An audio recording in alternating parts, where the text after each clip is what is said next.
BEd first year. Paper है शिक्षा में नाटक एवं कला।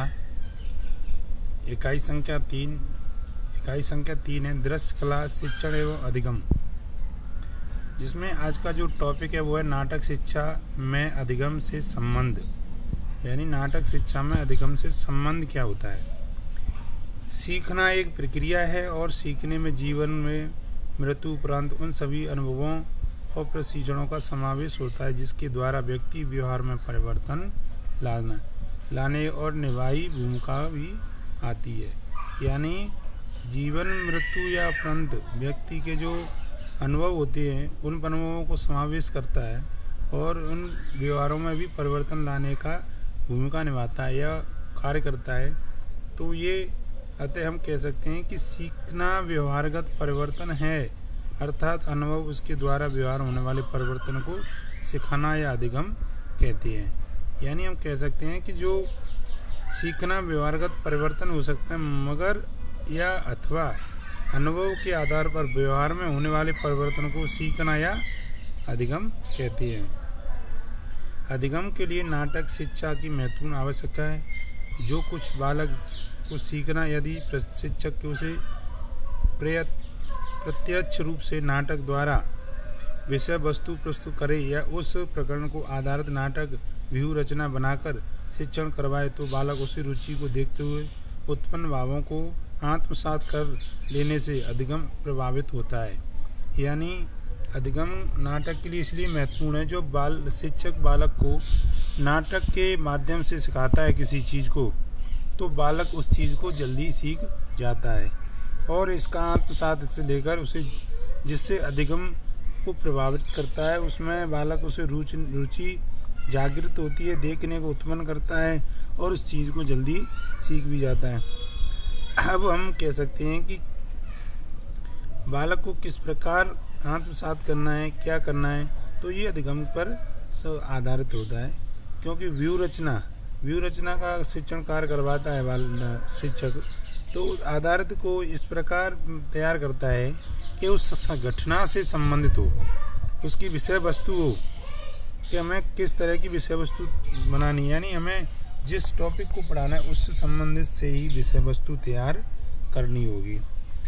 एक उदाहरण है, समाज में भ्रष्टाचार रोकने के लिए हमें गली मोहल्ले उस समस्या को छुटकारा पाने के लिए जनमानस के सम्मुख नुक्कड़ नाटक का आयोजन करना पड़ता है।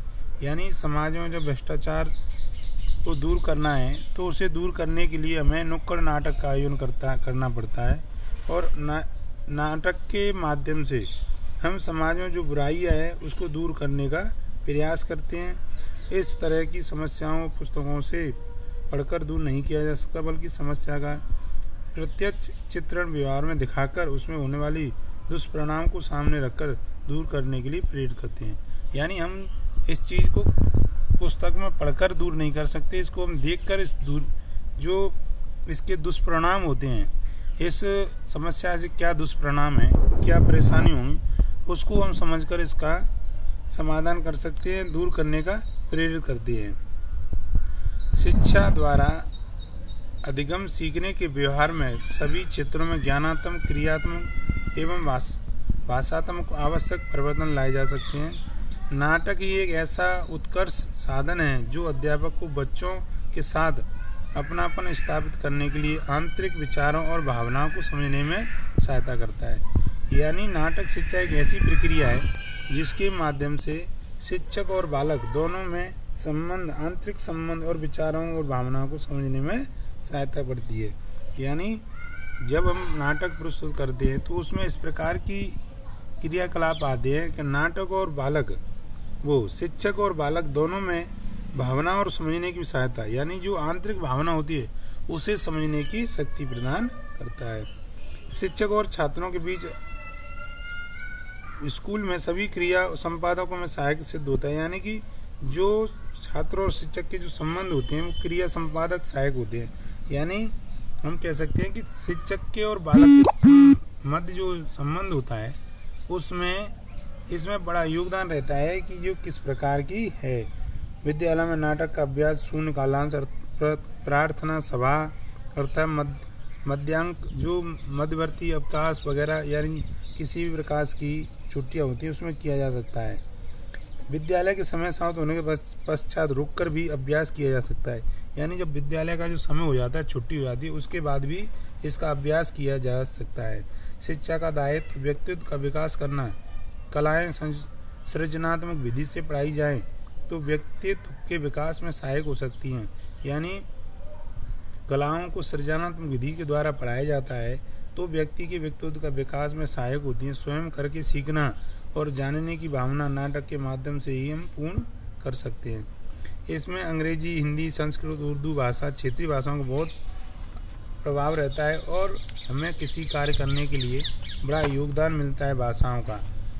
मंचन द्वारा पढ़ने होता है। नाटक मंचन के वस्त्र सजा के रूप में केश सजा, आभूषण, संवाद शैली, आंगन, वाचन, अभिनय आदि के माध्यम से छात्र नाटक के कालांश पक्ष को भी अच्छी तरह से समझता है और अपने व्यवहार में परिवर्तन लाने की दिशा और कार्य करता है।